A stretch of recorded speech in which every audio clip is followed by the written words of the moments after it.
విజయవాడలో food safety అధికారులు దాడులు నిర్వహించారు.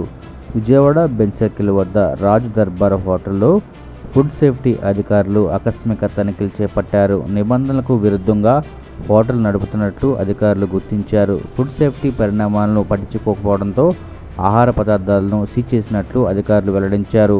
3 ఏళ్లుగా ఎటువంటి అనుమతులు లేకుండా హోటల్లో నిర్వహణ చేస్తున్నారని, ప్రమాదకరమైన పదార్థాలు వాడుతున్నట్లు అధికారులు వెల్లడించారు. అయితే గుర్తించిన పదార్థాలను ల్యాబ్కు తరలించామని, ప్రతి ఒక్కరూ నిబంధనలను పాటించాలని సందర్భంగా అధికారులు చెప్పారు.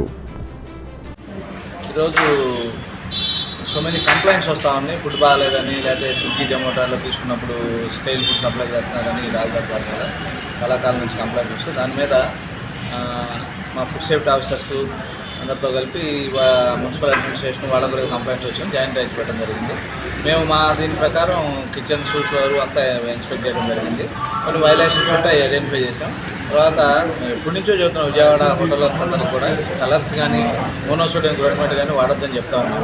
ఇక్కడ కలర్ ఐడెంటిఫై ఉంటుంది, ఎందుకని అనుమానాస్పదంగా ఉన్న బిర్యానీని శాంపిల్ తీసాం, ఎనాలిసిస్ నిమిత్తం పంపిస్తా ఉన్నాం. ఎనాలిసిస్ రిపోర్ట్ వచ్చిన తర్వాత దాని ఎనాలిసిస్ రిపోర్ట్ ప్రకారం వీళ్ళ మీద చర్యలు తీసుకోవడం జరుగుతుంది. కంప్లైంట్స్ స్విగ్గీ నుంచి, జొమాటో నుంచి ఫుడ్ బాగాలేదని, స్టైల్ ఫుడ్ సప్లై చేస్తామని కంప్లైంట్ చేస్తాం. దాని మీద ఇన్స్పెక్ట్ చేయడం జరిగింది. హోటల్ కానీ మిగతా హోటల్ అంటే రొటీన్ అండి, హోటలే కాదు, కంప్లైంట్స్ వచ్చిన ఏ హోటల్ అయినా కానీ ఇన్స్పెక్ట్ చేయడం జరుగుతుంది. ఇంకా ఉన్నాయా సార్ కంప్లైంట్ వచ్చిన దృష్టిలో? ఉన్నాయండి, వరుస చూస్తాం. Thank you.